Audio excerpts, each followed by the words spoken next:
Assalamu alaikum and welcome to the very first podcast of our YouTube channel.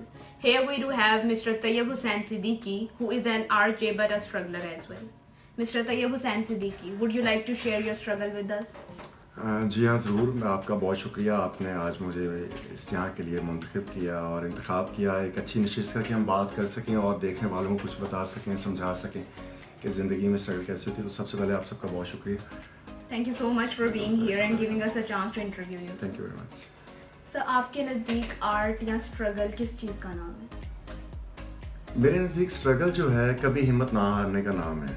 आप इंसान हैं तो अल्लाह ने आपको जो अक्ल अता की है उसके बलबूते पे आप आगे बढ़ने का हौसला रखें। मैंने कहीं पढ़ा था कि नीचे गिरना एक कुदरत का फैसला हो सकता है, लेकिन नीचे रहना एक आपकी मर्ज़ी है। तो जो उठकर आगे बढ़ जाते हैं वो स्ट्रगलिंग में आ जाते हैं। तो मैंने की है ज़िंदगी में, तो अल्हम्दुलिल्लाह। और आपकी ज़िंदगी में कितनी स्ट्रगल थी? our audience wants to know this. ज़िंदगी में स्ट्रगल का कोई पैरामीटर, कोई क्राइटेरिया नहीं है ऐसा जिसे हम जज कर सकें फ्लो में कि ये इतने हमने वॉट कर लिए या इतने मेगाहर्ट्ज़ में स्ट्रगल की है। स्ट्रगल जो है कभी ना थकने का नाम है, जैसे मैंने पहले कहा आपसे। और ज़िंदगी में स्ट्रगल होती ही तब है जब आप सोच लेते हैं कि मुझे ज़िंदगी में कुछ करना है। मैंने कहीं पढ़ा था ये भी कि passion until becomes your obsession. तो आप कामयाब नहीं होते हैं और ज़िंदगी में कोशिश हमेशा जारी रहती है। तो आपकी ज़िंदगी में या आपके घर में आपकी स्ट्रगल के हवाले से आपको कितना सपोर्ट किया गया? अच्छा, वो एक बड़ा फॉर्मल सा जुमला है। वो सभी कहते हैं कि जी मुझे सपोर्ट नहीं मिली और मैं खुद अपने बलबूते पे आया हूँ। तो मेरा ख्याल है यकीनन ये होता भी ऐसा ही है, क्योंकि दुनिया जो है वो उस चीज़ को एक्सेप्ट नहीं करती है जो आप करना चाह रहे होते हैं। बिकॉज हमारे सोसाइटी में जो ट्रेंड चल रहा होता है कि माँ बाप इंडोर्स कर रहे होते हैं डॉक्टर बने, इंजीनियर बने और कुछ बने, तो कहीं ना कहीं हमारी मर्ज़ी जो है वो दब के रह जाती है, हमारी ख्वाहिश। और सपोर्ट जो है वो घर से मे भी कुछ लोग ऐसे हों जिनको मिलती हो, लेकिन फॉर मी ये बड़ा एक मुश्किल फ़ैसला था और काम था जिसके लिए मुझे बड़ी मेहनत करनी पड़ी। और अनथक मेहनत है, जो कोशिश है, जो कामयाबी की शक्ल में आज आप लोगों के सामने है। तो आप हमारी ऑडियंस को क्या सजेस्ट करेंगे कि वो अपनी एजुकेशन और अपने पैशन को एक साथ लेकर चले या अपने पैशन को अपने एजुकेशन पर प्रायोरिटी दे? हाँ, बड़ा टेक्निकल क्वेश्चन है। होता ये है कि हम लोग छोटी उम्र में बड़े बड़े ख्वाब देखना शुरू करते हैं और जिस मुआशरे में हम रहते हैं या जो सिनेरियो हम देख रहे हैं उसमें ये होता है कि तालीम के बगैर कामयाबी मुमकिन नहीं है। वो बहुत 1% की रेशो होती है कि लोग कामयाब हो जाते हैं, लेकिन मोस्ट ऑफ द टाइम हम देखते हैं कि जब तक तालीम आपके साथ नहीं होती है आपको आगे बढ़ने के लिए मुश्किलात का रास्ता मिलता है। हाँ, एक दफ़ा आप सिफारिश से या कहीं कह कवा के आप एक दफ़ा तो आ सकते हैं, लेकिन तालीम के बलबूते पे फिर आप कामयाबियों का जो मंजिल है उसको बड़ा रास्ता जो है उसको आसानी से तय कर लेते हैं। तो तालीम ज़रूरी है पैशन के साथ, और तालीम ही मेरा ख्याल है आपके पैशन को आपकी पहचान बनाने में मुआवन साबित होती है। तो कभी ऐसे हुआ हो कि आपको नाकामी का सामना करना पड़ा हो और आपको शिकवा हो उस चीज़ से? गिरते हैं शाह सवार ही मैदान जंग में। नाकामी पहला एलिमेंट है और कामयाबी मिलती ही नहीं तब तक जब तक आप नाकाम ना हो। और मेरा ख्याल है कि नाकामी के बाद कामयाबी का जो लुत्फ़ है वो ज़्यादा अच्छा है, क्योंकि आपके पास नाकामी की सूरत में तजर्बा भी आ जाता है, वक्त भी आ जाता है और आपके लिए गौर व फिक्र करने का जो वक्त जो होता है वो ज़्यादा होता है। कामयाब रहना इसलिए आसान होता है क्योंकि आप बाई चांस भी हो सकते हैं और उसे सस्टेन करना ज़्यादा मुश्किल है सोसाइटी में, जबकि नाकाम लोगों को सीखने का मौका मिलता है और वो फिर उससे ज़्यादा बेटरली परफॉर्म करते हैं। तो नाकामी जो है वो कामयाबी के लिए पहली ज़मानत है, ये पहली सीढ़ी है, मैं मानता हूँ। आपकी ज़िंदगी की सबसे पहली कामयाबी क्या थी? पहली कामयाबी ये थी कि मैंने अपना रेडियो ऑडिशन जो था उससे मैंने क्लिक किया था 101 पे, जो मदर इंस्टीट्यूट माना जाता है फैसलाबाद में या ब्रॉडकास्टिंग में, पाकिस्तान ब्रॉडकास्टिंग कॉर्पोरेशन के अंडर सुपरविजन में जो काम करते हैं।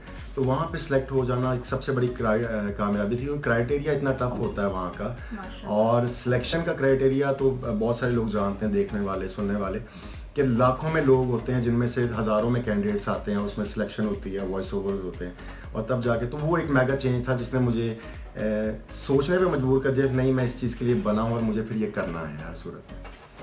स्ट्रगल पीरियड में लोगों ने आपको किस तरह से डील किया और आपने उनकी डीलिंग्स को किस तरह से हैंडल किया? Very much pathetic. बहुत सारे लोग जो हैं वो बहुत बड़े बड़े सबक दे जाते हैं। मैंने कहीं पढ़ा था कि उस्ताद एक ऐसा एलिमेंट है जो पढ़ाने के बाद इम्तिहान लेता है, लेकिन ज़िंदगी एक ऐसा उस्ताद होती है जो पहले इम्तिहान लेती है और बाद में सिखाती है। तो सीखना कभी भी आसान नहीं होता है। तो बड़ी मुश्किलात के वो कहते हैं रंग लाती है ना पत्थर पे पिस जाने के बाद।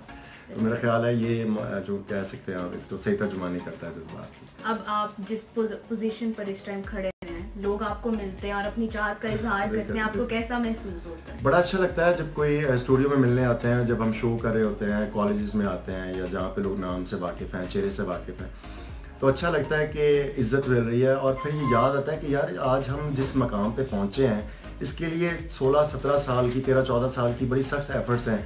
उसके लिए घर की डांट भी है, माँ बाप की सरजनिश भी है, अपना पैशन भी है, रातों को जागना भी है, नोट डाउन भी करना है, सुनना भी है और सब कुछ है। और सबसे बड़ी बात ये कि अदब, तो जितना आप अदब में दाखिल रहे होते हैं उतना ही अदब आपको रिटर्न में मिल रहा होता है, क्योंकि कहने वाले कहते हैं अदब का दरवाज़ा इतना मुख्तसर होता है, इसमें से झुक कर जाना पड़ता है। बिल्कुल। तो अच्छा लगता है हमेशा, पजीराई किसे अच्छी नहीं लगती। तो let's have a flashback to your childhood age हाँ वेल। जी, वाई नॉट, हमेशा अच्छा लगता है और माजी में जाना बड़ा खूबसूरत तजर्बा होता है, क्योंकि यादों का जो जंगल है उसमें अगर आप एक दफ़ा चले जाएं तो बाहर आने का रास्ता बड़े मुश्किल से मिलता है। तो आप मतलब हमारे ऑडियंस की तरह जिस तरह बच्चे होते हैं, आप बचपन में भी ऐसे शरारती नहीं थे नहीं, या मैं बिल्कुल फिर? से शरारती नहीं था। मैं एक तो पहले बात तो ये कि मैं घर का बड़ा बेटा हूँ और मुझ पर बड़ा फोकस रहा है सबका और बड़ी मोहब्बत भी मिली है। तो मेरा ताल्लुक जो है या जो निस्बत रही वो संजीदगी की तरफ रही और शायद आज भी वो इसी उम्र में भी आके, बुढ़ापे में भी आके हिस्सा है साथ साथ ही है। लेकिन बचपन के दिन हमेशा बड़े अच्छे होते हैं। मेरे बचपन के दिन कितने अच्छे थे दिन, और बचपन कभी नहीं मरता है। तो आपको बचपन में अम्मी से ज्यादा मार पड़ती थी या नहीं अब्बू नहीं, से? माएँ तो होती ही प्यार करने के लिए। बाप जो होते हैं वही, वो हदीस मुबारक है कि देखो औलाद को शेर की निगाह से और खिलाओ सोने का वाला। तो मेरे बाप ने शायद बहुत ज़्यादा शेरों की निगाह से मुझे देखा। तो ऐसा रहा बचपन। माँ से तो मोहब्बत ही मिलती है वो आखिरी सांस तक, जी, बिल्कुल। और बाप एक दीवार है जो आपको मुश्किलात से बचाता है, आंधियों से बचाता है, ज़माने से लड़ना सिखाता है। किसी ने कहा था दुनिया वैसी नहीं है जैसी बाप के कंधों पे चढ़ के नज़र आती है, बिल्कुल। दुनिया बड़ी मुख्तलिफ होती है। आपको being a poet and an RJ, आपको तन्हाई पसंद है या महफिल? वो कहते हैं कामयाबी इसी में कि जो रंग हो उसी में रंग जाओ। तो मैं, जो मेरे दोस्त अहबाब हैं, हल्का अहबाब है, जो मेरा फ्रेंड सर्कल है, वो जानता है कि मैं एक बड़ा हंसने वाला शख्स हूँ, बड़ा खुश रहने वाला शख्स हूँ। लेकिन जब हम बात करते हैं अपने प्रोफेशनलिज्म की, तब आपको उस शो के अकॉर्डिंग संजीदगी लानी पड़ती है। संजीदगी होनी भी चाहिए, क्योंकि हंसने से तासुर वो नहीं रहता आपकी शख्सियत का। तो संजीदगी मेरा ख्याल है हर वक्त भी ज़रूरी नहीं है। ये एक बुरा तासुर भी तासुर देती है आप पे कि आप जो हैं बड़े सख्त मिजाज हैं या खामोश तबा हैं। नहीं, ऐसा नहीं है, ये डिपेंड करता है ऑन मूड। तो ज़्यादातर रुझान जो है वो संजीदगी की जानिब ही है। आपको जिंदगी से क्या चाहिए था? क्या आपने वो हासिल कर लिया है और यू आर स्टिल स्ट्रगलिंग? हाँ जी, बिल्कुल। ज़िंदगी से जो मैंने चाहिए था, जो मुझे हासिल करना था, वो मुझे उससे बढ़कर हासिल हुआ। लोग शिकवा करते हैं कि ज़िंदगी ने हमें ये नहीं दिया। जिस तरह गालिब ने कहा, हज़ारों ख्वाहिशें ऐसी कि हर ख्वाहिश पे दम निकल। नहीं, ऐसी कोई ख्वाहिश नहीं है। और बस एक है कि अब इंसान बना जाए, थोड़ा सा इंसानियत की तरफ आ जाए। रिश्तों की क्या अहमियत है? आप रिश्तों को निभाना कितना मुश्किल है? कंप्रोमाइज कितना इम्पोर्टेंट है? रिश्ते देखिए, रे से रिश्ते स्टार्ट होते हैं जी। और रे से रद्द ही स्टार्ट होता है। तो रिश्तों में रद्द किया जाना वो ज़्यादा इंपॉर्टेंट होता है। इंसान जितना रद्द होता है उतने ही रिश्तों को समझता है। और रिश्ते ज़रूरी नहीं कि वो खून के हों तो वही रिश्ते हैं, कुछ रिश्ते एहसास के होते हैं। तो रिश्ते मेरे ख्याल है इंसान को मजबूत बनाते हैं। कोई रिश्ता दूर होता है तभी हमें उसकी वक़्त का पता लगता है, और रिश्ते जब हमारे पास, मैंने कहीं पढ़ा था कि रिश्ते वो नहीं होते जो तस्वीरों में साथ हों, रिश्ते वो होते हैं जो हकीकी ज़िंदगी में आपके साथ होते हैं। तो कुछ ऐसा है ज़िंदगी का सफ़र। आप एक आरजे के साथ साथ एक टीचर भी हैं जी हाँ। माशाल्लाह से, तो टीचिंग का ख्याल कहाँ से आया? टीचिंग का ख्याल नहीं आता है, ये बात याद रखिएगा सभी सुनने वालों को। तो बहुत सारी बच्चियां हम देखते हैं घरों में, छोटी बच्चियां होती हैं, जी, वो खिलौनों के साथ और दीवारों के साथ स्टिक लेके लगी होती हैं बचपन से। तो माएँ कहती हैं ये टीचर बनना चाहती हैं। नहीं, टीचर बाई बर्थ होते हैं। आप मोटिवेट कर सकते हैं। देखें, टीचर उस्ताद जो उस्ताद है, जो तदरीस के शोबे से वाबस्ता है, वो सबसे बड़ा मोटिवेशनल स्पीकर है मेरा ख्याल है, क्योंकि वो अपना आइडिया एक बंच के सामने, एक बहुत बड़ी ग्रुप के सामने जो पेश कर रहा होता है, तकरीबन सभी उसको एक्सेप्ट कर रहे होते हैं। तो teaching is a art as well as your passion. तो टीचर बनने का ख्याल नहीं होता, टीचर इंसान होता है। टीचर तो अब आप हैं, लेकिन इससे पहले आपने जब एक प्रैक्टिकल लाइफ में कदम रखा तो क्या स्टार्टिंग थी आपकी? कोई भी काम ज़िंदगी में कभी भी आसान नहीं होता पहली बार में। जी। मेरा फैमिली बैकग्राउंड बड़ा अच्छा है अल्हम्दुलिल्लाह, एजुकेशनल फैमिली से ताल्लुक़ है मेरा। मेरे फादर असिस्टेंट वाइस प्रेसिडेंट रहे हबीब बैंक के। लेकिन एक होता है कि अपने बलबूते पे आगे बढ़ना, जी। अपना नाम बनाना, और वो लगन जब आ जाती है तो फिर इंसान बाहर निकलता है, वो हालात को, दुनिया को देखने के लिए, उसका सामना करने के लिए तैयार होता है। मेरी फर्स्ट जॉब जो थी वो एक मल्टीनेशनल रेस्टोरेंट में एज ए शेफ़ थी, और उसके साथ मैं क्रू मेंबर था, और मिरर क्लीनिंग है और जो चूल्हा साफ़ करना है और इस तरह की जॉब्स थी, और मैं मॉप लगाता था। तो मैं जब देखता था कि लोग बड़ी बड़ी गाड़ियों में आते हैं और यहाँ पे मील करते हैं, तो दिल में ख्वाहिश आती थी कि यार मुझे भी एक दिन ये करना है सब। तो मैंने छोटी उम्र में बड़े ख्वाब देखे, और उन बड़े ख्वाबों को पाने के लिए मैंने दिन रात नहीं देखा। मैंने 18 आवर्स तक जॉब की है, मैंने शेफ़ हूँ मैं, और मैंने उसके अलावा क्रू मेंबर रहा हूँ, उसके अलावा मार्केटिंग मैनेजर रहा हूँ। मेट्रो कैश एंड कैरी एक मल्टीनेशनल फ्रेंचाइज है हमारे पास, उसमें हम देखते हैं कि मार्केटिंग एग्जीक्यूटिव की जॉब मैंने की है, मैंने डोर टू डोर मार्केटिंग की है, लेकिन अपने पैशन को मरने नहीं दिया।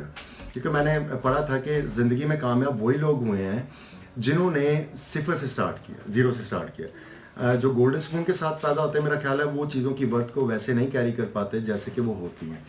और जब आप ज़ीरो से स्टार्ट करते हैं तब आपको अंदाज़ा होता है कि ये कितना मुश्किल काम है अपर लेवल तक जाना। तो आज अल्हम्दुलिल्लाह 13 साल में मैंने जितना सीखा उसे यूटिलाइज़ करते हुए मैं रेडियो शो कर रहा हूँ। आई स्टिल रिमेंबर कि मैं रेडियो सुनते हुए रेडियो के बाहर जाया करता था, और जिस दिन मैंने ग्रेजुएशन पास किया तो हुआ ये कि ग्रेजुएशन का रिज़ल्ट आया तो मैं सबसे पहले रेडियो स्टेशन पे भागा, और रेडियो स्टेशन पे मैं मैनी टाइम्स जा चुका था। बहुत बड़े बड़े आरजेस को मैं सुनता था और उनसे मिलने के लिए बैठा रहता था बाहर। इवन 2 दफ़ा मुझे घर से निकाला गया कि मैं सारी रात बाहर रहता हूँ। तो मैंने रेडियो स्टेशन से अपनी मदर को कॉल किया, मैंने कहा माँ जी मैं पास हो गया हूँ। तो कहते फ़ोन कहाँ से आया तुम्हारा? तो मैंने कहा मैं रेडियो स्टेशन से कॉल कर रहा हूँ। तो मेरी माँ जो है वो रो भी पड़ी, अफसोस से भी और खुशी से, कि मेरे बेटे का ख्वाब इतना बड़ा है और ये कर नहीं पा रहा है। और वहाँ पे जाने की रीज़न ये थी क्योंकि रेडियो पे आज भी ये क्राइटेरिया उस दौर में कि ग्रेजुएशन मस्ट होती थी। तो ग्रेजुएशन के बगैर आप आरजेशिप के लिए एलिजिबल नहीं थे। तो मैं रिजल्ट कार्ड लेके, आप मेरा पैशन देख सकते हैं, ऑब्जर्व कर सकते हैं या इसको फील में ला सकते हैं कि मैं रिजल्ट कार्ड लेके पहले रेडियो स्टेशन गया हूँ कि today I am eligible for this job. तो मुझे अब करना है, मैं फेल हूँ या पास हूँ उससे मुझे गर्ज नहीं, अब मैं रेडियो बिल्डिंग के अंदर आने के काबिल हो चुका हूँ। तो पैशन इस तरह से आपको लीड करता है, और फाइनली चलने वाले निकल गए हैं, जो ठहरे ज़रा कुचल गए हैं। तो ठहरना तो मौत है, इस वजह से। तो एज अ स्टूडेंट आप कैसे थे? Not much brilliant. Artistic field में जितने भी लोग आपको मिलेंगे वो तालीम से दूर ही होते हैं। तालीम से दूर से मुराद ये नहीं कि पढ़ने वाले नहीं हैं, निकम्मे हैं। मेरा ख्याल है उनका पॉइंट ऑफ इंटरेस्ट कुछ और होता है, वो कुछ और ख्यालाती दुनिया में रहते हैं, और वो कुछ और बनने की ठान रहे होते हैं। क्योंकि जब आप एक ख़ास स्पेसिफिक फील्ड में काम करते हैं, like other you want to be a doctor और इंजीनियर, तो आप उसके लिए पढ़ते हैं। लेकिन मेरा ख्याल है आर्टिस्टिक फील्ड में आने के लिए आपको मल्टी डायमेंशनल होना पड़ता है। आपको you have to be a good speaker, you have to be good talkative person, you have to be good listener, and you have to be a very keen observer firstly।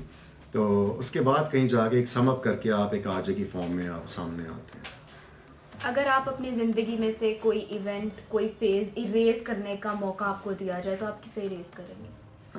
वो तमाम नादानियाँ, वो तमाम कह लें कि कम अक्लियाँ जो मैंने अपने माँ बाप के सामने की हैं, जिसकी वजह से मैं सारी उम्र एक अच्छा इंसान ना बन सका। तो आप एक अच्छे इंसान हैं। ये लोग कहते हैं जिस तरह माओ के लिए बच्चे हमेशा चांद जैसे होते हैं, लेकिन हकीकत कुछ और होती है। तो आपकी ज़िंदगी में कभी यू टर्न आया? Many times. मैं बार बार इसलिए कह रहा हूँ, पढ़ा बहुत है, बुक्स और किताबें बहुत सिखाती हैं इंसान को। मैंने पढ़ा था कभी कभी पीछे हटना आपको बचा लेता है, और पीछे हटकर लंबी छलांग ही लगाई जाती है। आप एच पे खड़े होकर लंबी छलांग नहीं लगा सकते। तो यू टर्न लेना मेरा ख्याल है कोई बुरी बात नहीं है। पीछे हटकर दौड़कर एक लंबी छलांग लगाना, बीइंग अ गुड स्प्रिंटर, एक अच्छी बात है। तो यू टर्न मुनासिब चीज़ है। शायरी का ज़ौक़ कब पैदा हुआ? 8th क्लास में। 8th क्लास में। तो मैंने, जहाँ तक मैंने सुना है कि जो शायर लोग होते हैं वो टूटे हुए दिल एंड स्टफ, यू नो। नहीं, ऐसा होता नहीं है। शायरी हर चीज़ का एक टेस्ट होता है। शायरी एक टेस्ट है जिसमें मुझे आज भी याद है, on mother institution of radio broadcasting, मैं एक चैनल पे बैठा था, तो मेरे सीनियर आरजे ने मुझसे कहा कि तैयब हुसैन, रंग क्या होते हैं, रंग बताने आप। तो मैंने फॉर्मली कहा जी सब्ज़, नीला, पीला, और उन्होंने मुझे स्लैप किया और कहते get out from the studio, और कहते बाहर जाके ग्राउंड में खड़े हो जाएँ। मैं खड़ा हो गया और कहते 10 मिनट आपने आना, और मैंने टाई शाई लगाई हुई और मैं दुनिया को आते जाते देख रहा हूँ, लोग मुझे देख रहे हैं, मैं खड़ा हूँ हाथ बांध के। तो 10 मिनट जो मैंने गौर फिक्र किया तो मुझे समझ लगी कलर्स क्या होते हैं। और मैं स्टूडियो में वापस आया तो मैंने कहा sir may come in, and then मैंने कहा, तो सीनियर राजा का तैयब हुसैन दोबारा बताएंगे आपको रंग क्या होता है। तो मैंने कहा एक उदासी का रंग है, एक बारिश का रंग है, एक मौसमों का रंग है, एक धूप का रंग है, एक याद का रंग है, तन्हाई का रंग है। तो रंग जो है वो शायरी से आपको मिलते हैं, और शायरी पढ़ने के लिए लाजमी नहीं आपका दिल टूटा हुआ हो या आप ज़माने से हट कर रह रहे हो और बंद कमरे में और शीशे पे सांप लकीरें बारिश बना रही हो और चाय का कप हो या कॉफ़ी का मग हो, ऐसा नहीं होता है। शायरी आपको सिखाती है इमोशंस के साथ, और मेरे ख्याल है जो शायर होते हैं वो ज़्यादा पॉजेसिव होते हैं और वो लोगों को और रिश्तों को ज़्यादा बेटरली समझते हैं। तो शायरी एक खूबसूरत चीज़ है। जिंदगी में कोई रिग्रेट? ज़िंदगी से बस यही एक गिला है मुझे, तो बड़ी देर से मिला है मुझे। ज़िंदगी में हादसात जो हैं वो रिग्रेट के तौर पे रहते हैं, ये याद रखिएगा। और मैंने पढ़ा था कहीं पे भी फिर से कि नखरे हमेशा खुशियों के होते हैं, गमों के नखरे नहीं होते हैं। ये बिन बुलाए भी आपके पास आ जाते हैं। तो रिग्रेट है कि मैं जो वक्त खुशी में नहीं गुजार सका या जो मेरी ज़िंदगी में रिग्रेट्स रह गए उनको मैं दूर नहीं कर पाता। तो बस इसलिए। क्या आपके लिए लोगों का जाहिर मैटर करता है? How do they look? Never never never. मेरे पास स्टूडियो में एक मेरे लिसनर हैं, बहुत बड़े फ़ैन हैं, उमर नाम है उनका, और वो ब्लाइंड है। तो वो मुझसे मिलने आए और मुलाकात हुई और नशिस्त हुई। तो मैं उनके साथ बैठ गया और मैंने कहा उमर भाई मैं नाबीना लोगों की बड़ी दिल से इज्जत करता हूँ। तो उन्होंने पूछा क्यों? मैंने इसलिए उनको ये जवाब दिया, मैंने कहा उमर भाई नाबीना लोग जो होते हैं वो इंसान के ज़ाहिरी हुलिये से नहीं, उनके रवैयों से लोगों को पहचानते हैं। तो ज़ाहिरी हुलिया जो है वो मैटर नहीं कर रहा होता है, और जो आपके अंदर का फ़कीरी का लिबादा है, दरवेशी है, मजहूबियत है, वो आपको ज़माने से मुमताज़ करती है। और हर एक के अंदर एक नई कहानी होती है, और जो कहानी आपको बताई जाती है दर हकीकत वो कहानी वो होती नहीं जो छुपाई जाती है। ये तो वो दुख हैं जो बताए हैं, अब वो सोचो जो छुपाए होंगे। तो मेरा ख्याल है कि ज़ाहिरी लुक जो है वो मैटर नहीं कर रही होती। जी बिल्कुल। आप माशाल्लाह से मैरिड हैं, एक बाप भी हैं, जी तो आप अपनी मैरिड लाइफ के बारे में कुछ बताएं हमारी ऑडियंस को। ज़िंदगी में मेरा ख्याल है निकाह जैसी सुन्नत को पूरा करना बड़ा शर्फ होता है, और ख़ास तौर पे जब दो ऑपोजिट माइंड्स मिलते हैं, माइंडसेट्स मिलते हैं, और दो तरह की तहजीबें मिलती हैं, दो तरह के ख़ानदान मिलते हैं, उसी को सस्टेन करना ही कामयाबी है। और मेरा ख्याल है वो एक अच्छा एक्सपीरियंस है, अल्हम्दुलिल्लाह चल रहा है। कभी सोचा सियासत में जाने का? बहुत दफ़ा मैं हरम पाक में था, मुझे याद है। तो अब अल्लाह बेनियाज है, अल्लाह कहता है कि मुझसे दिल खोल के मांगो। तो मैं 2-3 दुआएं थी बड़ी ख़ास थी, वो मैं मांगा करता था। तो उसमें एक थी कि जब मैंने बैतुल्लाह को पहली दफ़ा देखा अल्हम्दुलिल्लाह, तो मैंने ये कहा कि या अल्लाह मुझे प्राइम मिनिस्टर बना दे। और साथ ही मेरी माँ चल रही थी, तो उसने कहा या अल्लाह बिल्कुल ना बनाना। तो मैंने अपनी माँ से कहा कि इसकी क्या वजह? तो मेरी माँ ने कहा कि जिस तरह के तुम्हारी आदत हैं तो तुम्हें दूसरे दिन ही लोग मार देंगे, क्योंकि I am very much strict in my rules और मैं कंप्रोमाइज़ करने वाला शख्स नहीं हूँ। तो बहुत सारी इस्लाह होती है जो हम सोच रहे होते हैं, जो हम देखते हैं, जो अखबार के थ्रू या टीवी के थ्रू या मीडियम के थ्रू, ये जो दूसरे मीडियम्स हैं, वो पेपर मीडिया हो या इलेक्ट्रॉनिक मीडिया हो, तो बहुत सारी सजेशंस आती हैं जहन में कि यार ऐसे नहीं, ऐसा होना चाहिए। तो कहीं ना कहीं मैं सोचता हूँ कि मुझे अगर कभी सियासत में आने का मौका मिला तो मैं इसमें ज़रूर आऊँगा, और जितना मैं अपना कंट्रीब्यूट कर सकूँगा उसमें ज़रूर करने की कोशिश करूँगा। और ज़रूरी नहीं कि पैसे के साथ ही सियासत हो या एक अच्छा करैक्टर ना हो तभी सियासत में आप आ सकते हैं, कोई भी आ सकता है, बस सिस्टम को चेंज करने की ज़रूरत है। Not as a RJ, as a person आप सेंसिटिव हैं, वेरी मच, इमोशनल हैं? हर कोई होता है, उसका लेवल होता है। जी। और देखिए ना, माँ से मोहब्बत का लेवल हर एक में है, और फिर सेंसिटिविटी जो है वो तो सब में होती है। कोई बारिश को फील कर लेता है और कोई तेज़ आंधियों में भी लड़ता रहता है। तो मेरा ख्याल है सेंसिटिव होना एक अच्छी बात है। और जो पत्थर दिल हो जाए फिर मेरा ख्याल है वो उनकी ज़िंदगी जो है वो कोई ख़ास नहीं रहती। पत्थर हमेशा डूब जाता है। रात गहरी है समंदर की तरह, डूबता जाता हूँ पत्थर की तरह। तो पत्थर हमेशा डूब जाते हैं। और मेरा ख्याल है ज़िंदगी में सेंसिटिविटी जो है, पॉजेसिवनेस, ये बड़ी अच्छी चीज़ है। आपने अभी जैसे कहा कि आपको शौक है सियासत में आने का, तो जी। अगर आपको एक ख्वाहिश चांस है, मिलता ख्वाहिश है, है। माशाल्लाह, अगर आपको एक चांस मिल जाए, इंशाल्लाह मिल भी सकता है, तो आप सबसे पहले क्या इनिशियल स्टेप होगा आपका? प्लान्स चेंज भी होते रहते हैं, लेकिन हो सकता है लोग बहुत सारे मेरी इस बात से इख्तलाफ करें, लेकिन मैं एजुकेशन सेक्टर में और जो आपका इस्लाम सेक्टर है यानी मुल्लाइज़म या मसाजिद का जो है, क्योंकि ये हमारी बेस होती हैं, यहीं से बच्चा मदरसे जाता है, नमाज़ पढ़ना सीखता है, तो यहाँ पे चेंजेस चाहूँगा। और मेरा ख्याल है जब हम एक अच्छे मुसलमान होंगे तभी एक अच्छी कौम बन सकते हैं, जो कि क्योंकि हम अपनी बुनियाद से दूर नहीं हो सकते। और तालीम वो तो फ़र्ज़ है, और तालीम मैं चाहता हूँ कि मॉडर्न एज की हो, हमें वही पैथेटिक और वो वियर्ड सा कोर्स ना पढ़ाया जाए अगेन एंड अगेन, कई कई सालों से रिपीटेड कोर्स जो पढ़ाया जा रहा है। तो एडवांसमेंट, दुनिया हर सेकंड में बदल रही है और हम अपनी किताबों के उसी सर्कल में मूव करी जा रहे हैं, बार बार ऑर्बिट में, कि हम इससे बाहर नहीं निकल सकते। तो मेरा ख्याल है एजुकेशन और मज़हब पे मैं काम करना चाहूँगा, तो उसके बाद कुछ बाकी चीज़ें सेकेंडरी लेवल। तो अब आपकी जो आवाज़ है, लाइक आपकी आवाज़ का एक बहुत स्ट्रॉन्ग इम्पैक्ट पड़ता है किसी भी लिसनर पे, वो चीज़ आपने डेवलप की है या वो आपको गॉड गिफ्टेड है? हाँ, ये सब अल्लाह की अता होता है। अब देखिए, मैंने पहले कहा कि लाखों लोगों में से हज़ारों ऑडिशंस के लिए आते हैं, और ऑडिशंस में बहुत सारे बड़े बड़े नाम बैठे होते हैं जो वॉइस को जज कर रहे होते हैं, आपकी वॉइस क्वालिटी क्या है, आपका पिच क्या है, आपका टोन क्या है, the accent you have in Urdu as well as in English. तो इसे ये बनाया नहीं जाता, ये होता है, बना बनाया होता है। अब जो फादर ऑफ रेडियो आप जानते हैं पाकिस्तान में, ज़िया मोहिउद्दीन साहब, बहुत बड़ा नाम है, और बहुत बड़े बड़े आर्टिस्ट फैसलाबाद से ताल्लुक़ रखते हैं, इस्लामाबाद से ताल्लुक़ रखते हैं। Nasir Mahmood is one of them, and मान मसब इज़ वन ऑफ देम, तो मकसूद फ़ा इज़ वन ऑफ देम, और Ahsan Syed country head manager हैं FM 94 के। तो आवाज़ का इम्पैक्ट जो है, मेरा ख्याल है ये बनाया नहीं जाता, ये होता है, और फिर अल्लाह इसको वो प्लेटफॉर्म देता है जहाँ पे आके आप इसको यूटिलाइज़ कर सकते हैं।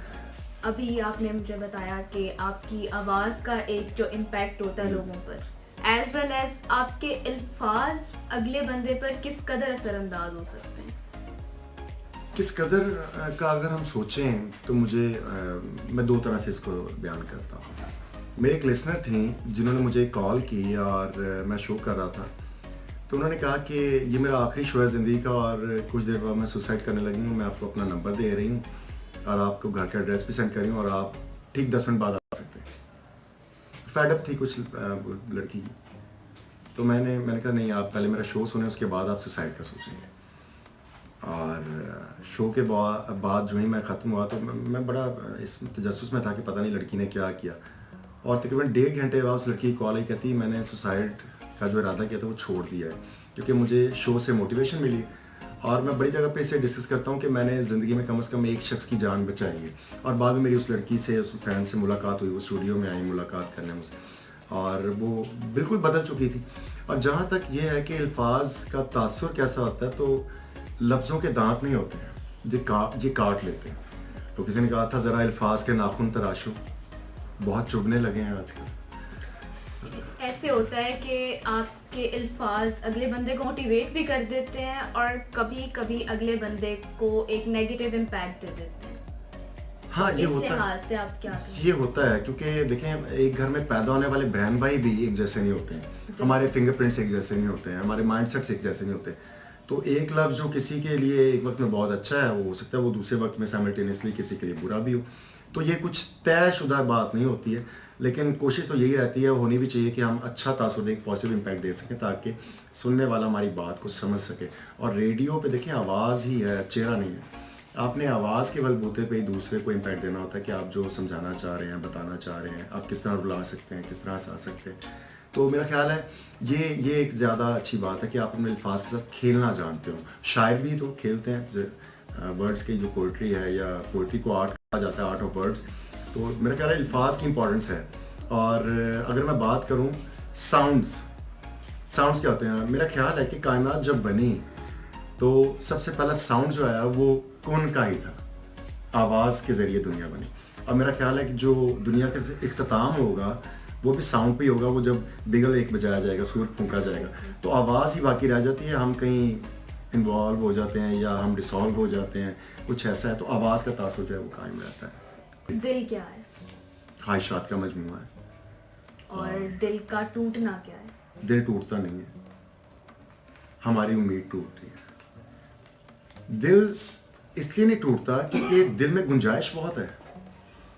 और मुझसे अक्सर लोग कहते हैं जी हमें इश्क में नाकामी हो गई, मोहब्बत में नाकामी हो गई, हम क्या करें, हम क्या किस तरह गुजारा करें। तो मैं अक्सर कहता हूँ कि ये दिल का टूटना नहीं होता, बल्कि ये एक स्ट्रेंथ होती है जो आपको बता रही होती है कि आपका कैलिबर क्या है, आपकी बर्दाश्त कितनी है। तो दिल टूटता नहीं है, आपकी उम्मीद टूट जाती है। और अगर आप इसे आसान लफ्ज़ों में समझना चाहें तो उम्मीद और दिल का ताल्लुक दोनों का दाल से ही है, उम्मीद और दिल। तो दिल टूटता नहीं है, बस ये। तो बढ़ते हैं अब हम अपने अगले सेगमेंट की तरफ, विच इज रैपिड फायर। तो जरूर। Sir Tayyab, would you like to tell us about your favourite actor? Actor हमेशा से Firdous Jamal, favourite actress? Deepika. Favourite movie? Favourite movie Rang De बसंती। Favourite song? और बहुत सारे डिपेंड करता है, मैं क्लासिकल सुनता हूँ ज़्यादा, तो बहुत सारे हैं। जिंदगी के सफ़र में गुजर जाते हैं जो मकाम। Favourite poet? बहुत सारे हैं, डिपेंड करता है आपके एज के साथ साथ आप जो जो बढ़ते जाते हैं तो आपको पता चलता है। तो बहुत सारे हैं। Tehzeeb Hafiz one of them, good friends of mine. Favourite person in your life? Obviously my father. Favourite food? Chinese. Favourite colour? All of. Favourite RJ? For me a lot of names are there, not special anyone. Favourite city? Obviously Faisalabad. Favourite place? शेर याद आ गया मेरी जुबान। जी जी जी शाद। होगा लाहौर दिल पाकिस्तान का मगर, होगा लाहौर दिल पाकिस्तान का मगर, शहर फैसलाबाद मेरे जिगर का टुकड़ा है। तो फैसलाबाद मेरे पसंद है। Favourite place? My room and graveyard. Favourite relation? मेरा खुद से ताल्लुक जो है वो सबसे। आपका अंदरूनी ताल्लुक? हाँ जी, मेरा खुद से ताल्लुक। वो अच्छा होगा तो बाकी अच्छे हो सकता है। मैं आपसे एक और सवाल जो मेरे जहन में काफी जी, जी, देर से था। जी। आपने बहुत से लोगों का दिल जीता है, तो ये दिलों को जीतने का फन कहाँ से है? अच्छा, ये आपका उसने समात है, आप लोग समझते हैं ऐसा। वगरना मैं अक्सर कहता हूँ, अपने शो के एंडिंग में भी कहता हूँ, मेरा जिक्र सुन के लोग मेरा रास्ता न चुन लें, मेरा जिक्र सुन के लोग मेरा रास्ता न चुन लें, आखिर में ये भी लिखना मुझे मात हो गई थी। तो दिल जीतना जो है वो, मेरा ख्याल है मैं आज तक तो इसमें कामयाब नहीं हुआ, क्योंकि मैंने जितने लोगों को भी देखा वो रिजेक्शन के साथ ही देखा था। तो मेरा ख्याल है दिल जीतना अब हो सकता है मुमकिन हो गया, बहरहाल एक मुश्किल काम है। तो आप कोई मैसेज देंगे हमारे वो स्ट्रगलर जो इस वक्त आपको इस पोजीशन पर देख रहे हैं और शायद आपसे इंस्पायर हो रहे हैं, उनके लिए कोई एक मैसेज? वन लाइनर है मेरे पास, कुछ भी नामुमकिन नहीं है जिंदगी में। और मैंने पढ़ा था जब मैं CSS को अटेम्प्ट कर रहा था और मुझे 18 आवर्स तक पढ़ना पड़ता था, तो वो एक सेइंग थी जो मेरे पास लिखी हुई थी, which was I am possible, so make it possible. और भास्कर कहता है कि जिद करो दुनिया बदलो, एमरसन कहता है कुछ बनना बड़ा आसान है, सोचना शुरू करो और बन जाओ। तो सोच बदलने की ज़रूरत होती है और आप सोचना शुरू करें और कुछ भी बन सकते हैं। माइक के सामने आपका सबसे पहले जब आपने शो किया था, आपको कैसा फील हुआ? एक्साइटमेंट तो होती है बहुत ज़्यादा माइक के सामने, लेकिन माइक जो है वो एक ही वक्त में तलवार के तौर पे भी काम कर रहा होता है। ये आपको बचाता भी है और आपको ये मरवा भी देता है। और माइक फोबिया बहुत सारे लोगों को होता है और हमने देखा है कि रोस्टम पे डाइस पे आके लोग फंबल कर जाते हैं। तो not an easy job mike के सामने बात करना या बोलना, लेकिन अब जब आप यूज्ड टू हो जाते हैं तो ये एक जॉब है, पार्ट है, हिस्सा है, अच्छा लगता है हमेशा की तरह। तो जो आपके खूबसूरत अल्फाज हैं, इन्हें समेटने की का कभी कोई इरादा किया हो? हाँ, बहुत सारे लोग मुझे कॉल्स करते हैं या थाउजेंड्स में लिसनरशिप है, वो कहते हैं कि हम आपका शो रिकॉर्ड करते हैं या लिखते हैं। तो प्लानिंग्स में ये है कि गूंजते सन्नाटे जो शो का नाम भी हुआ करता है, आप जानते हैं सभी, उस हवाले से जो इंतखाबात उसमें पढ़े जाते हैं उनको तहरीरी शक्ल में महफूज किया जाए। और एक किताब बहुत जल्द जो है मार्केट में लाई जा रही है, इसके एडिशंस आएंगे और इंशाल्लाह ताला वो पढ़ने वाले उससे महसूस हो सकेंगे, जान सकेंगे वही इंतखाबात हैं जो बेहतरीन पोइट्री के तौर पे शो में शामिल किए गए हैं। सर, आप कोई अपना ऐसा कलाम जो आप अपने शो में इस्तेमाल करते हैं हमारी ऑडियंस को सुनाना चाहेंगे? जी हाँ, मैं यकीन वो 4 मिसरे पढ़ूंगा और सुनने वाले और देखने वाले उनको समझ जाएंगे, उनकी याददाश्त में एक बार फिर से ताज़ा हो जाएगा। मैं अपने दौर से पहले जो आ गया हूँ जहाँ, मैं अपने दौर से पहले जो आ गया हूँ जहाँ, रिवायतों से मेरा इन्हिराफ बनता है। मैं तेरे वास्ते लड़ता रहा दुनिया से, मैं तेरे वास्ते लड़ता रहा दुनिया से, तेरा बयान ही मेरे खिलाफ बनता है। ये कुछ हिस्सा है जो मेरे साथ रहता है। How was your experience being here and sharing your life struggle and the aspects of your life? अच्छा लगता है, बहुत अच्छा लगता है जब सुनने वाले और देखने वाले उसमें से कोई बात जो है वो पिक कर रहे हों, और अपनी ज़िंदगी के तजुर्बात को दूसरों तक पहुंचाना ही मेरा ख्याल है आपका सबसे पहला फ़र्ज़ होता है, क्योंकि मैंने कहीं पढ़ा था कि तजर्बा कभी पुराना नहीं होता है। तो तजर्बे से जो आप सीखते हैं वो ज़्यादा मीनिंगफुल होता है। और अच्छा लगा एक्सप्लोर करना अपने आप को, और अपने आप से मुलाकात करना भी अच्छा लगता है। और इसी तरह से एक मुलाकात हो सकती थी अपने आप से, वगैरह तो सारा दिन दुनियावी मामलात में या इधर उधर लगे रहते हैं। तो आज अपने आप को जान के और माजी के झोंकों से जान के दरीचों से अच्छा लगा, बहुत अच्छा लगा आपसे बात करके। Thank you so much for your precious time sir. आपको जानकर और आपके साथ वक्त गुजार कर बहुत अच्छा लगा, और उम्मीद है हमारे व्यूवर्स को भी अच्छा लगा होगा।